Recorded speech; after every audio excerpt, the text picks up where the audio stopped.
The following program, Live and Learn, is made possible by Aging Partners. Find out more on their website. We are rolling out the welcome mat today for a new host. I'm Kristen Stows, and I am thrilled to introduce Barb Tyler to all of you today. Please stay tuned to hear about Barb's background, her interests, and what she will be bringing to Live and Learn. Hello and welcome to Live and Learn. I'm Jerry Renaud. One of the great programs in the state for older adults is Ollie. It's the Osher Lifelong Learning Institute. It offers a fabulous array of learning opportunities, trips, and seminars throughout the year through the University of Nebraska. My guest today is the Ollie director, Bob Mickle, who will tell us about some of the cool things happening at Ollie and some of the upcoming classes after the first of the year. You won't want to miss it. Hi everybody, welcome to Live and Learn. My name's Kim Hachia. Today we're going to be talking with Pat Leach, who's director of Lincoln City Libraries, and we'll be talking a lot about the planned downtown library. I have a tender topic to explore today as I welcome Jen Davidson to Live and Learn. I'm Kristen Stows, and I do hope you will stay tuned to hear Jen's uplifting message about her role as an end-of-life doula. This and more on today's Live and Learn. It is wonderful to have you join us as we welcome a new member to our Live and Learn team. I'm Kristen Stows, and I am thrilled to introduce Barb Tyler as she kicks off her hosting duties on our show. Barb, it's wonderful to have you with us today. Thank you so much. I'm looking forward to this. Oh, it's going to be a win-win situation for all I know. In looking through your bio, it's obvious that you have been involved in the seniors industry. Could you please highlight your current and your previous professional experiences working in the field of aging? Well, I guess the highlight would be getting to know all these wonderful people I've met through the years and their families. I kind of developed the interest when my own mom got sick. She had a stroke and she could stay home for a while, but she needed more care gradually. So I got interested in that field as I was working somewhere else and had an opportunity that came up back in 2003, and I was hired. And since then, other opportunities have come up throughout Lincoln. I worked in 5 senior living communities.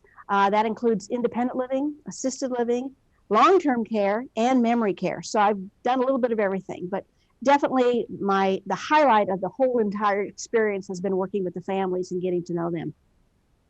Yes, I'm sure that is very true.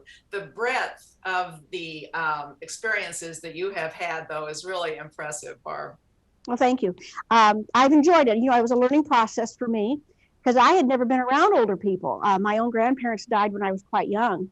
And, my mother was 74 when she died, and I thought that was old at the time. She was a smoker. She had a stroke, but still she was in great health. She was doing flips off the diving board, that summer before she had her stroke. So I never could do it, but she was a feisty lady, and but I thought 74 was old. And then through my experiences, I got to know 90-year-olds and 100-year-olds in my very first experience in a senior community, and just loved it. They were sharp as tacks, and just changed my whole outlook about aging. Yes, I can well appreciate that. Well, as you have worked in this field in many different capacities, what do you see as some of the biggest challenges facing the senior population? Well, I hate to say this, but I think denial in their own self about what they need. Maybe their grooming is not as well as it used to be, or their house maintenance has become a chore, and they continue to think that everything's fine and they can do this.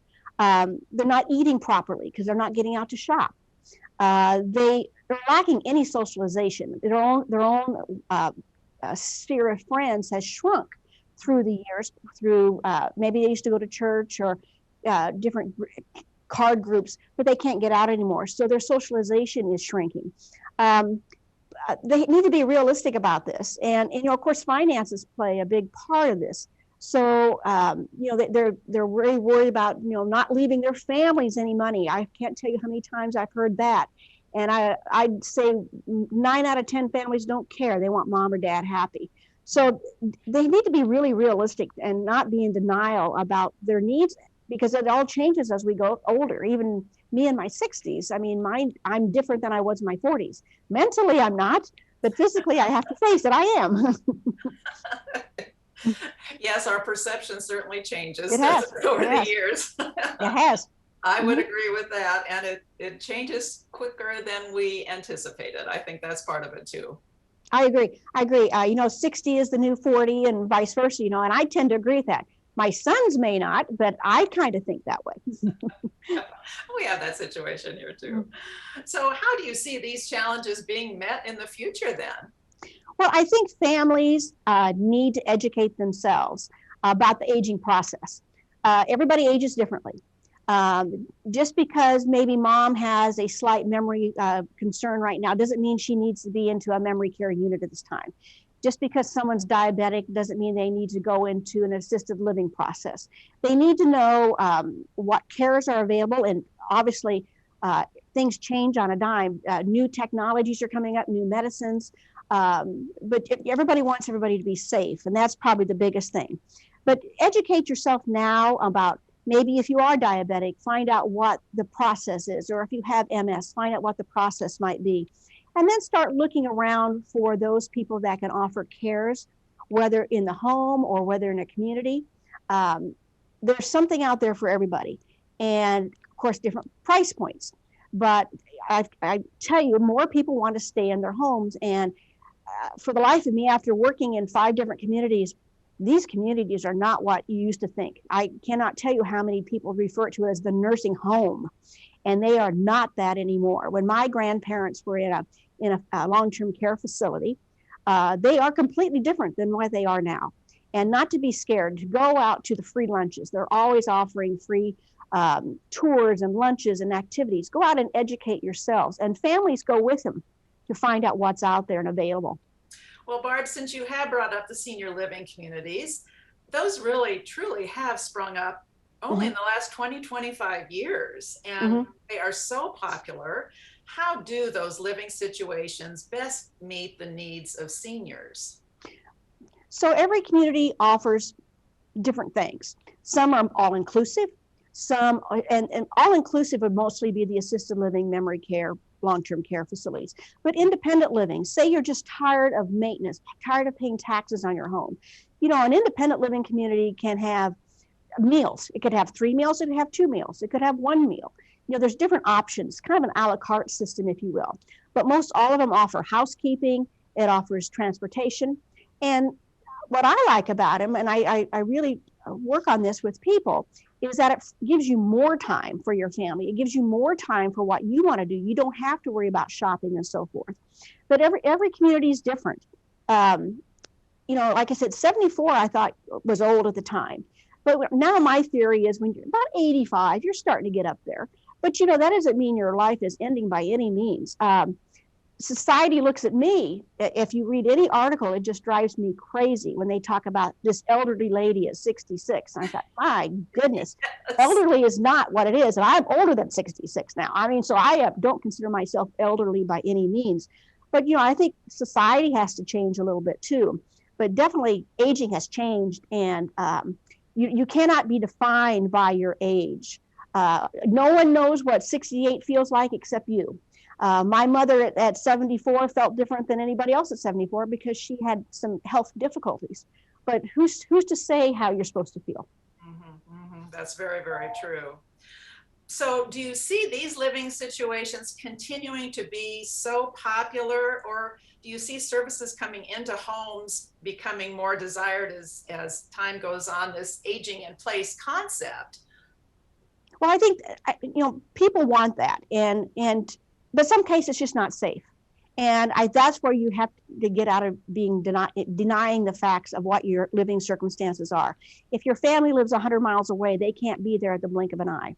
If you have a good neighbor to help you, that's fine too, but that neighbor may be out for a week or 2. So you have to have a safety net to stay at home.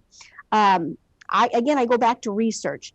I tell older adults that you don't want to be a burden. So don't put that burden on your family of making them choose. You get out and educate yourself if possible.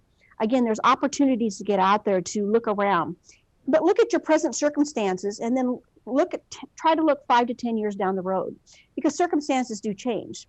So maybe you move into a community that has independent living, but I always say move into independent living with assisted living, because then you can get a la carte services if needed. Maybe you have a history of mental, some memory loss. See if there's a connected memory care facility with that. But meals and transportations, medical care, all these are going to be needed at some point. So look around and just see what's out there. I cannot stress that enough, because you don't want people making your choices. Right. You want to, even if you narrow it down to 2 choices, and then the family can do that. But again, I go back to finances. Our daily lives costs go up every day, and these facilities, they go up every day. So just because you can afford it now, maybe you'll need Medicaid services down the road.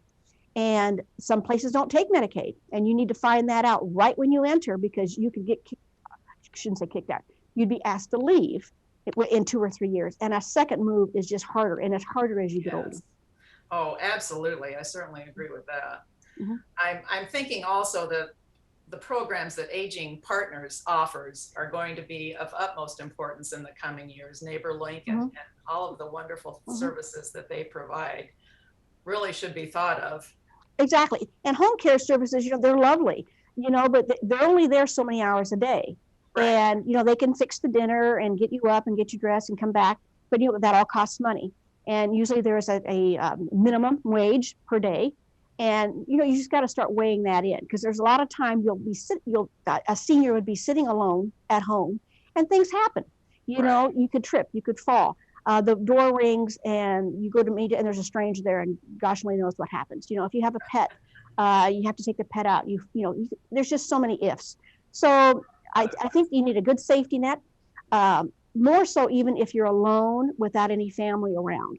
But I also see families, they take turns on looking after mom 1 week, and then the next week or so forth, they take turns. But that gets to be, they have families too.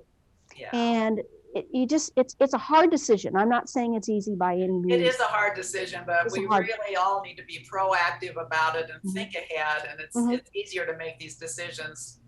Very much so. We're not stressed out about needing to make a move immediately. If we right think down the road, it makes a little bit more sense. This is where your homework comes in. So even if you don't need anything today, but in 3 years, well, I kind of like that place, or I kind of want this service to come in. They're going to have different personnel in 3 years, but you have to look at their basic core and what they offer for services. Yes. No, I agree. Well, Barb, it seems that much of your career has dealt with building personal relationships and communicating. What kinds of stories, guests, topics do you see bringing to Live and Learn? Well, I think, as I get older and I'm getting really to consider retiring, I'm getting my plan B. So what I'm looking for are, and I think people would want to know, they don't want to sit home. I'm not going to clean the house every day. I know that. So I want volunteer opportunities that would fit my, what I want to do. I'd like to maybe work with, I just did a press release on health literacy and helping people maybe through volunteer opportunities to say, help explain a medical bill, help to explain a medical insurance policy. But volunteer opportunities, I think there's so many things out there that seniors can do through local organizations like AARP, Aging Partners, maybe help with social outings. Every community that I know of welcomes volunteers to do that. But there's also educational classes to keep your mind sharp, to meet other people, to keep that socialization going. That is probably the number one thing. No one should sit home alone, whether they go to a church group or a card group, or you just have to keep educating yourself, reading all the time, going online. Seniors my age, I'll admit I'm considered a senior for my discounts, but seniors my age, they're much more computer literate. So they can check out what's available. But those people maybe in their 80s or 90s didn't grow up with the internet as much and maybe have more trouble with that. But at the same time, there's some very sharp people out there. But I think you have to stay active.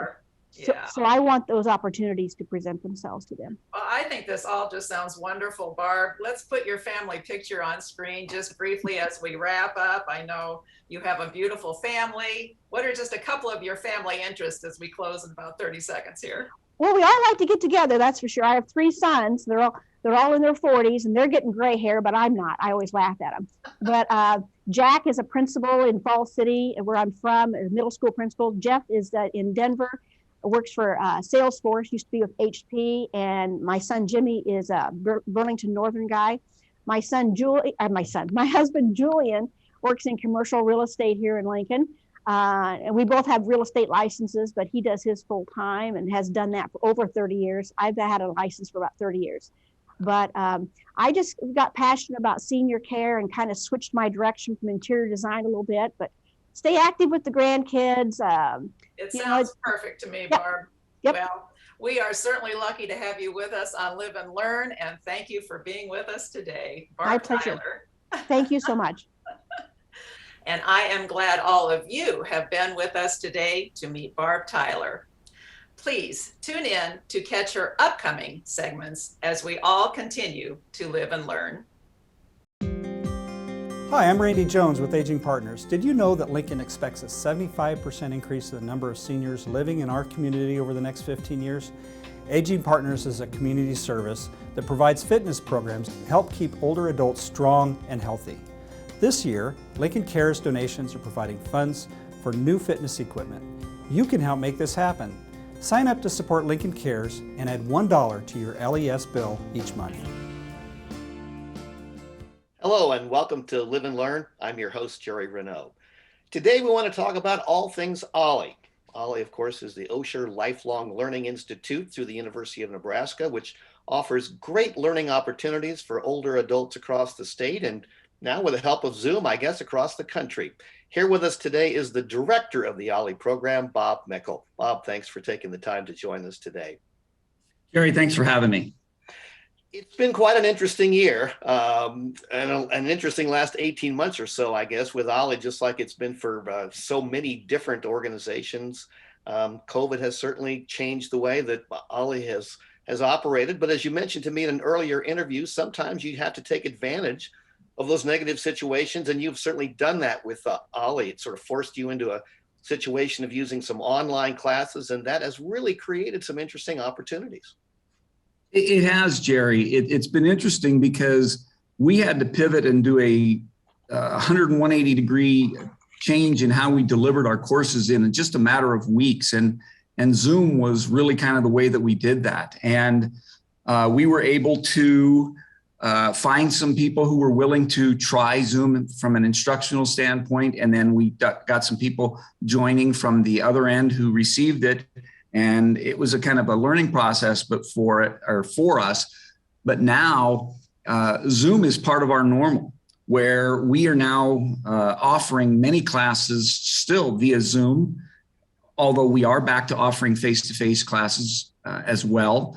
And now we've also gotten to the point where we can offer something that we call a hybrid class, where we'll offer a class and you can choose which format you wish to take it. You can actually come to the classroom and have that delivery in person, or you can choose to receive it over Zoom. And so that's been a really good win for us. In term 3, as we're coming up at the first of the year, Zoom's going to be especially important to us, for example, when the weather gets bad. I know last year during the winter when UNL was closing down, Ollie was still having classes because we were using Zoom.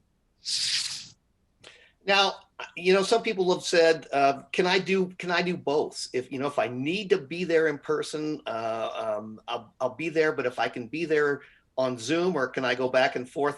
That's not really very workable right now, is it? It's not the most realistic way to do things. What I would say, if you have something like that, what we would tell you to do is register for the face-to-face in-person class. And if you can't get to a particular session, you can just email one of us at the office and we can send an email with a link to the Zoom class. But it's really hard to do both at the same time.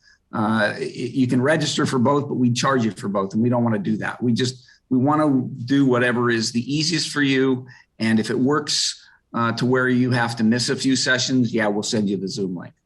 And Zoom is people are sort of accepting this. It's, I think you said it's sort of like 50-50 in a lot of the classes. In the upcoming term, we've got almost a perfect split. I want to say about 50% of our classes are Zoom and 50% of our classes are in person. And of that, 20 or 50% of the Zoom and 50% of the in-class person are hybrid offerings. So it's almost a perfect split coming up in term 3. Cool. One of the things that I know can be very frustrating for you is the registration process. And I know it can be frustrating for other people as well, because there is such a demand for the classes and people want to get online or they want a phone, do all of those things. But I know you're excited about a new registration system that is going to be in place soon. Absolutely, Jerry. Both terms 1 and terms 2 during this academic year, we did experience some significant frustrations in the first 24 hours of our registration period because registration and enrollment is so high within that first 6 to 8 hours. We did ask people to kind of space things out if they could, but on a voluntary basis. Nevertheless, our software that we have, it's probably a bit dated. And so we are in the process of finishing up a training session with a new in the cloud software called Campus CE, which is going to really expand the opportunities for registration, make it easier so that people who try to get into their classes will get into their classes and not have trouble being held up in the payment gateway of the system. So we are going to do a soft launch on that in November, late November, and then we will hard launch it when we register for our term 3, which begins in mid-January. And one of the great things about this, at least from my perspective, is it gives you more information. It gives you more opportunities to look at things or understand more about what the classes are about on this new system. Yeah, the nice thing about what we're going to do with this new system is we're going to not only be able to tell people, hey, you can pick only Zoom classes. Here's a list of all those Zoom classes, if that's how you choose to operate. If you want only face-to-face, then so they don't have to sort through everything. If you only can take classes on Wednesday, if you only want to look at events, if you only want to look at things that are science related, I mean, we're going to have it to where you can very easily go directly to the types of things that work for your schedule and that work in your interests. You mentioned registration fees, so we probably should mention for people who not are as aware of Ollie as some others, it's not a free scenario. There is a membership fee, and then you have to pay for the classes, but it is very reasonable. Jerry, of the 125 Ollies across the United States, the format that the University of Nebraska Ollie uses for its membership fees is probably one of the best and most affordable, as I said, across the country. A full year membership is $75, but as people are getting registered to join in the second half of the year in terms 3, 4, and 5, again, January through the end of July, the membership is reduced to only $50, and that's a heck of a deal. And then our class fees are a la carte. So you only pay for the classes that you choose to take, and they range anywhere from $10 for a one-time class to like $35 for a 6-time class. $6 for 90 minutes of instruction, that's too is a heck of a deal. Yes, it is. And I've taken lots of the classes and they are just wonderful. Talking about the classes is always cool. Just before we get there, you have something else that we really do need to talk about. And that the fact that Ollie's being included in the Unity Commons at 22nd and Vine Street. That's really an incredible opportunity. Tell us a little bit about that and how Ollie's going to perhaps be involved. Well, that was very exciting. And it was something that just came up. The developers approached the university and asked to talk to us specifically because they want to include Ollie in their planning for that Unity Commons at 22nd and Vine. It's a 17-acre development that'll involve senior housing, senior living, and then some commercial and some retail. There'll be some international housing going on, and then there's some hope to do some intergenerational work combining with different colleges within the university. The Unity Commons is really gearing to target retirees, emeriti, alumni of the university, people who really enjoy the university system and like to stay involved. And so to be personally asked to be involved in the planning and to be part of it is pretty exciting. And we're waiting to see now, the regents are supposed to be voting to approve the proposal in January or February. After that is done, we're hearing it's going to be 4 to 6 months before they break ground, and then another 20 to 24 months to complete. If that works the way we hope it works, and if we can be and continue to be involved in the discussions, the hope is that Ollie will be able to have offices, classroom space, and parking as part of that Unity Commons. Wow, that's incredible. Congratulations on that. And when you're back the next time, which will be soon, I'm sure you can keep us updated on that. Okay, let's talk about the upcoming session. Let's talk about some of the classes. And I know that these are always fluid and things can always change a little bit, but let's talk at least about a few of them. I picked some of my favorites. One of them is called Bookends of Failure, Afghanistan and Vietnam. What can you tell us about that class? Well, the reality is the Bookends of Failure class really talks about a couple of different wars, and it's going to be developed into the uncanny similarities that happened in those two conflicts. And it's going to review the mindsets of the U.S. national leaders, politics, military, and what it was that propelled the United States into those wars. And we're going to look at the similarities and end up discussing the eventual outcomes and lessons learned. That should be really fun. You always do some great history classes, and I've taken a couple of those, and they're always lots of fun.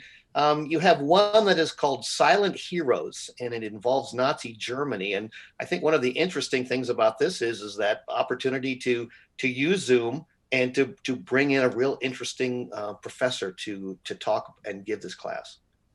COVID was something that forced a lot of people out of jobs. And the gal who is teaching this class was an adjunct professor at 7 or 8 different universities in the Chicago area at the time that COVID hit. And she was looking to promote her work. Annette Isaacs is a German historian and a public educator, and she's from Germany. And so what she has done is she's expanded herself to where she's now offering some courses. And we've Annette and I have established a great relationship where she's teaching for us a couple times a year. And in return, we're sending some Zoom classes to some people that she knows. But going to talk about some relatively unknown and forgotten heroes of the fight against German dictatorship in that one. That should be really fun. There's always some good mainstay classes and instructors that are pretty consistent. And let's talk about at least one of those, a guy named Thomas Berg, who's been on Live and Learn. He's a wonderful instructor. I've taken a couple of his classes. He's been gone for a little bit, but he's going to be back in the winter, is he not? Another example of where Zoom works for us. Thomas is up in Minneapolis right now, but he continues to teach courses for us. And the course that he's going to offer us in term 3 is called Post-War America. And he's going to talk about the 1950s and 60s and how the United States responded to the results of the wars. And Thomas always commands a huge audience, and he is probably one of our most popular teachers. And one of the cool things that always Ollie offers is some trips and excursions. Is that still going to be a possibility? Absolutely. COVID really shut down our travel for a while, but since we've been open back up, we've gone to Michigan, we've gone to Morocco, we've gone to Alaska, and coming up this spring, we're hoping to get down to Arizona for a late winter, early spring escape. And then we've got other things planned in the future. Italy, the tulip blooming in Iowa, Madison Bridges, Rapid City, Glacier National Park, the Pacific Northwest, lots of great things coming up within the next year.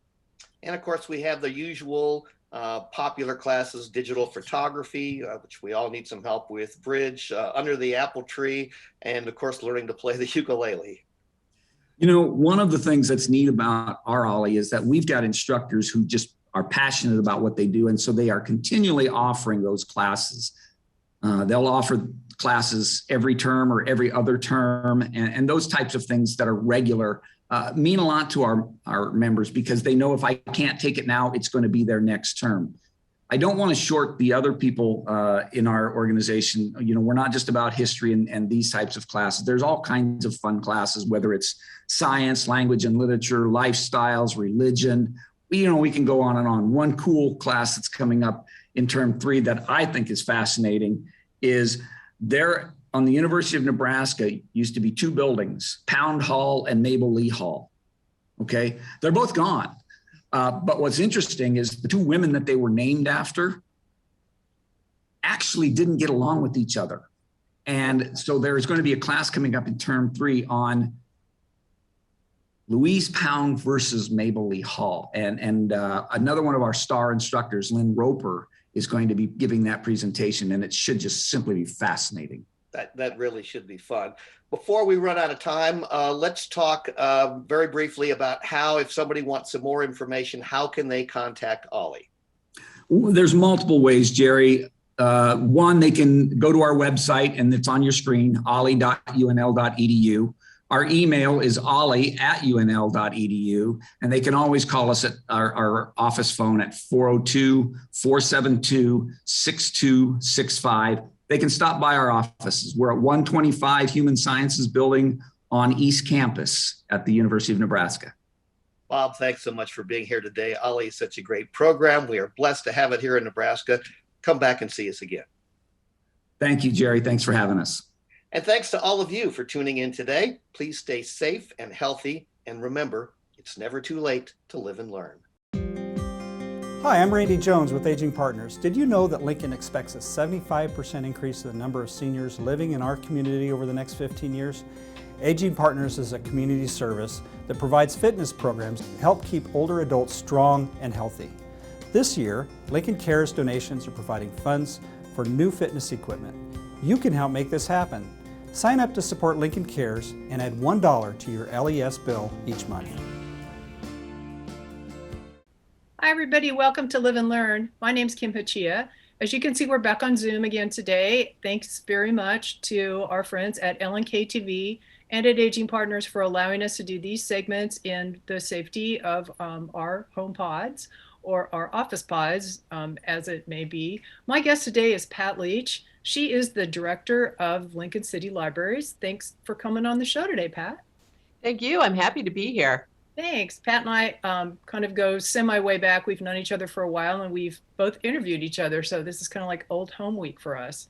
So Pat, this show will probably air in November of 2021. And I know that this year's One Book, One Lincoln project is kind of wrapping up, but why don't you talk about it, talk about the book. I'm interested in the process of how that book was chosen and how all those One Book, One Lincoln books are chosen. And I'm sure you guys are in the throes of choosing for 2022.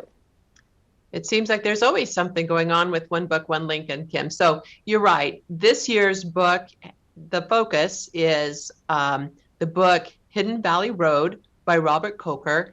It's a nonfiction book, a very interesting story of a family of 12 children, and 6 of them become schizophrenic as they reach young adulthood. So the book itself is a combination of a narrative about this fascinating family, along with a lot of information about schizophrenia, and especially the treatment of schizophrenia over the years. So Robert Coker did extensive interviews with all the family members who are still living, and he also did extensive research on schizophrenia. And the result is a very compelling book about a very serious topic. And it's one that we're finding a lot of book discussion groups are finding a lot of meat for discussion in Hidden Valley Road. Right. I know that there was a maybe a Zoom discussion maybe a few days ago that was really well attended and people found it really interesting. Was the author at that? He was not, but he will be able to join us in a Zoom gathering later. So we will be hearing directly from the author. And I would say that is one of the interesting benefits of Zoom technology, is that both last year and this year, authors were able to join us fairly easily, and it didn't require a lot of travel arranging, et cetera. So that's one area where I think Zoom has served us well. There is a selection committee that meets each year to choose 3 finalists for the One Book, One Lincoln program. They are a group of about 15 volunteers.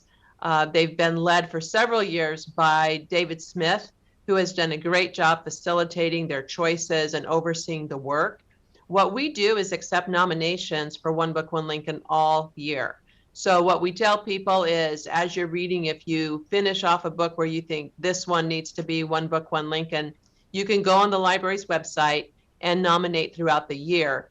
Then in about February of the year, we pull together all those nominations. We review them just to make sure they're available, et cetera. And then that committee gets to work with narrowing what is probably a group of about 150 nominations down to the 3 that will be announced on Memorial Day as the 3 finalists, from which readers can vote for their favorite. So what are the criteria for a one book selection? Well, people can nominate whatever they wish. Okay. In general, what we're looking for, there are certain logistical things we need to have in place. So the book needs to be in print.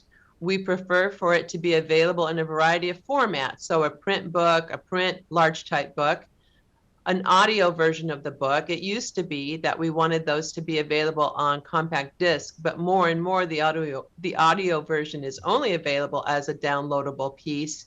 And so we look to see, is it available in a variety of formats? Then we also then the committee works with the things that get through that vetting. So things that are reasonably available go forward to the committee, and then they will begin the process of narrowing the focus to just the 3 titles. That's pretty interesting.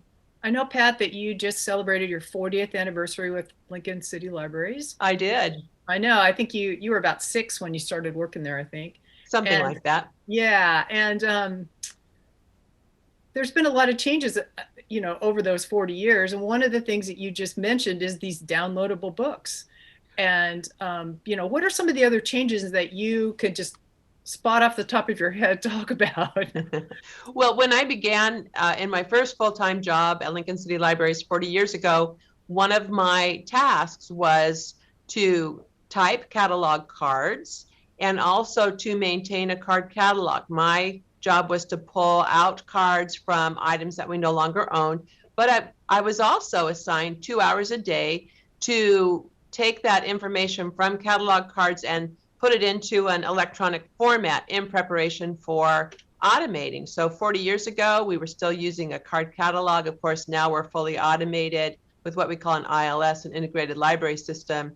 And that allows us to do so much that we weren't able to do before. So the switch to automation is certainly big.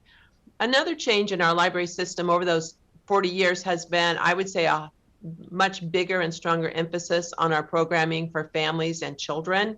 So whether that's through the programming things that we do at the library to welcome in children and support their literacy, we also do community-wide areas of focus. For instance, 15 minutes a day, which encourages everyone to be sure to read aloud to preschoolers as a great way of preparing them for success at school and thus success at life. So those would be a couple of things I would point to, but you also pointed out more and more reading is being done via downloadable ebooks or audiobooks. And we're really watching that transition closely, because what we believe we're seeing is that print books, actual books, will continue to be in demand by readers, even as downloadable materials continue to increase in use. So we're watching the various generations and how they interact with downloadables. It surprises some people that the millennial generation has a preference for print books. So we're just kind of watching that, in that we want to support the reading community, but we also want to make the best use of taxpayer support. Right. You mentioned programming for children. I drove by South Branch Library the other day, and there was a fire truck in the parking lot, and there's firefighters standing around and a whole bunch of little children. And I thought, well, there must be something at the library that involves a fire truck other than a fire. And sure enough, I think later on, either Channels 10 or Channel 8, I saw that there was some sort of a program for kids about fire. I don't know, it's Fire Prevention Month or something. But I thought, well, that's pretty cool that using the libraries as a place for children to interact with the firefighters and learn about fire prevention. And I think that the libraries have become a hub for that. I know, we could vote at the library, dropping off our ballots. And there's, right.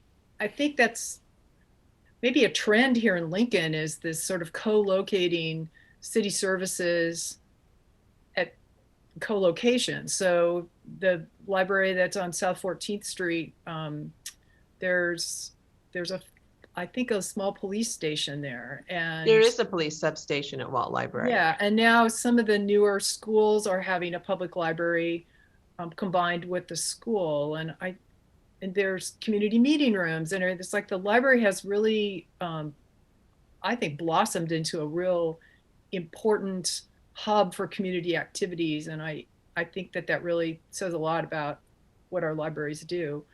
Well, I would note that those kind of collaborative projects are really key for us in reaching a lot of people. So another example of that is during non-COVID times in the summer, we have a big machinery day at each library where kids can just get on a fire truck, look inside a police car, look at backhoes and that kind of thing. And that's another way that we work together with other city departments in a way that kids love. That's pretty cool. I know that there's talk of a new central library that would, I guess, replace the downtown Bennett Martin Library. Yes. Let's talk just briefly about that in the time that we have left. We are part of the overall redevelopment project going on at the Pershing site. So where Pershing Auditorium currently is, a company from Omaha, the White Lotus Group, was selected by the mayor to redevelop that block. So it shows a new central library on the block, and we're at work now on designing that central library. And it will be able to offer things that Bennett Martin Library does not. So we're looking at things like a real enhanced area for children and families. We're looking at more extensive and better equipped meeting rooms. We're looking at what are the ways in which people will continue to engage with technology at the library and how do we do that. And we're really excited that two of the special services of our downtown library, the Poly Music Library and the Jane Pope Geske Heritage Room of Nebraska Authors, will be able to have prominent places within our new building and more thoroughly serve the community with the special services that they provide. Right. So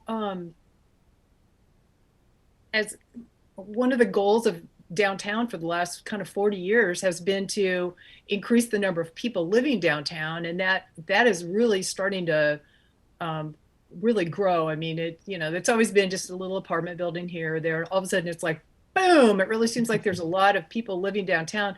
Are you noticing more people using downtown facilities because there's just more people? It's interesting. We serve both people who live in the downtown area and who work in downtown. And with COVID, the workers are fewer than they were at one time. But knowing that more and more people are living in the downtown area is part of our thinking as we're planning the central library. Already within a 2-mile radius of Bennett Martin, there are a lot of people living in that zone, and then watching, as you note, all the housing coming in. We know that we'll be serving more and more people who live in the area. A central library is interesting. It needs to be a great neighborhood location for the people who live nearby, as well as a location that draws in people from the whole city. So we're keeping both of those purposes in mind as we think about how will this new library serve everybody.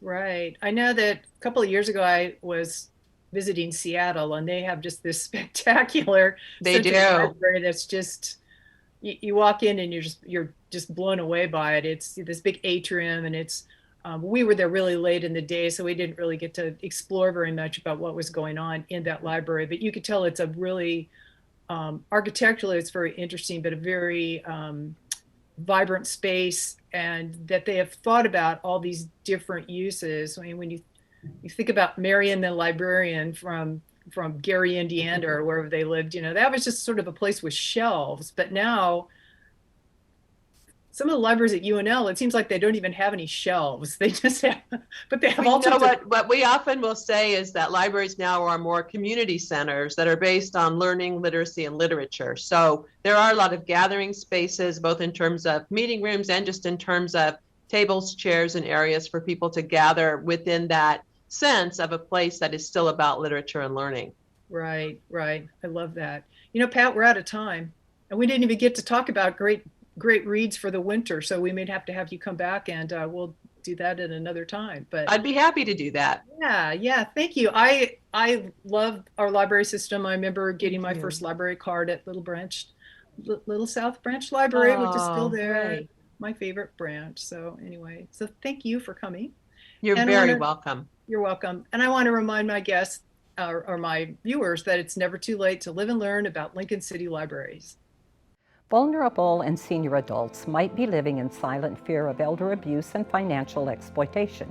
We can do something about it. The Nebraska DHHS recommends that communities maintain and improve resources such as public transportation and senior centers to prevent social isolation. Engage professionals in various disciplines to find solutions to end elder abuse. Every year, June 15 is observed as World Elder Abuse Awareness Day, an opportunity to ensure justice for all. How people die remains in the memory of those who live on.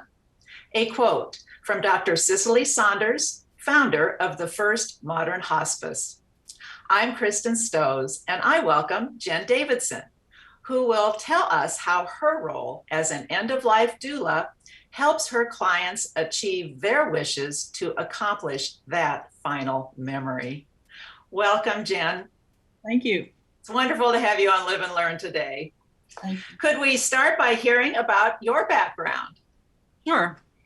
I spent the early years of my life in public education. I was a music teacher to start for the first 25 or 30 years, then did culture change in schools, working with toxic cultures and climates in public education and schools and school boards and so on. And when I retired, then I went back to school and eventually became a certified UCC pastor and a spiritual director with largely my focus on aging. I started a thing called Third Chapter Ministry, which was dealing with all the ins and outs and the complications that occur and some of the beauties and joys that occur in people's third chapter of life. Yes, absolutely. After you retired, then you really had your choice of anywhere to go. How did you settle upon Nebraska? That's one of my favorite stories, Kristen. I had already lived in 9 states and I wanted to live a place I'd never lived. I was in Michigan at the time. Did a lot of homework. I'd worked in a lot of different states and made a list of the cities I loved: Asheville, Boise, Idaho, Boothby Harbor, Maine. Made a list of criterion: 4 seasons, under 500,000, university town, etc. Bottom line, Lincoln won. I knew one person who moved here and bought a house 11 years ago, and it was a really, really good decision. Lincoln is a well-kept secret, and I've loved living here. Yes, I think you chose wisely. So you shared with me then that you had your own personal diagnosis with cancer and treatment. How did that influence your decision then to get into this end-of-life care? Almost exactly 3 years ago, like many women, out of the blue, I had a breast cancer diagnosis. I went for my traditional annual mammogram and then there it was. And as I like to say, I checked all the boxes. I had 12 weeks of chemo and surgery and 20 sessions of radiation. And so I was very much involved in the cancer community. And then when the pandemic started and we were all very, very much isolated, I was watching closely a group in California called Commonweal. Commonweal's in the Bay Area, and for 40 years, they have been doing on-site cancer retreats for people with cancer. And as quickly as you can imagine, they converted to an online group, and they needed people to help them teach other people how to lead online cancer groups. Well, I already had my Lincoln Cancer Group online. We were able to convert really quickly too. And so having a background in education and curriculum, I raised my hand and said, I've got an online cancer group. I know how to write curriculum. I think I can help you train people to run online cancer groups. And we literally trained people in Japan and England and South Africa. Really? And as part of that, after about 6 months of that, one of the women in my group said something about being an end-of-life doula. I had never heard of that, and I Googled it, and the rest is history. It was fascinating, and I knew deep in my heart that was the next piece of my journey. And this really took hours of training for you to be certified, correct? Yes. Yes, I did my training with a group called the Dying Year out of Ann Arbor, Michigan. I have a wonderful teacher, and we have a national network now of people who are doing end-of-life doula work. And it's not just the training I took to be certified and take the national test. I hadn't taken a test for about 20 or 30 years. That's a shock. The national test. Oh, okay. Well, let's get into this subject then. We'll put up a graphic of the core components of doula care.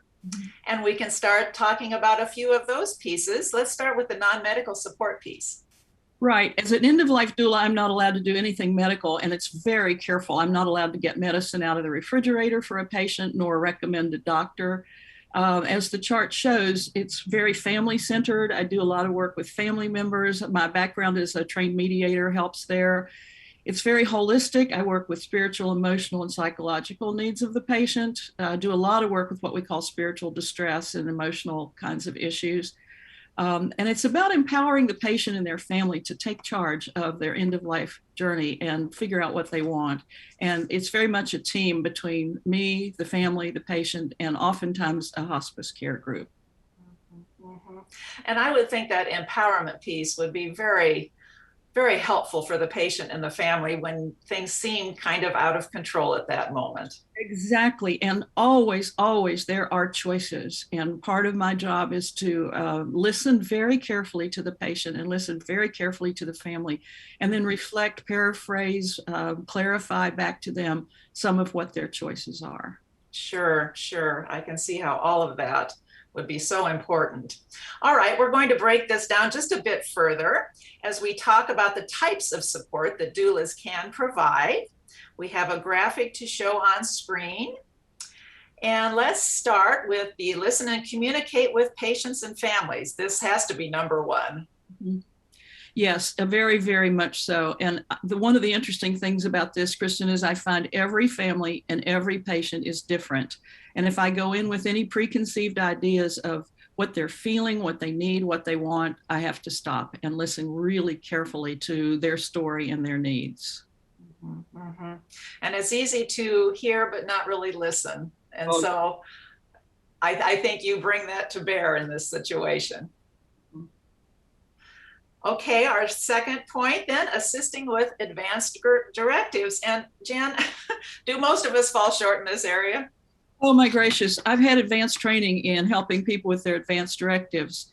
And they believe strongly that anyone 19 years of age or older, that's an adult, should have advanced directives. What that means is you just simply say, if I were to die, where would I want to be buried? What do you want to do with my stuff? Goals of care is a big one, what you want and don't want. And to clarify, people often say they don't want to be on a ventilator. That's not what they mean. This can be a ventilator. What they mean is, I don't want to be intubated.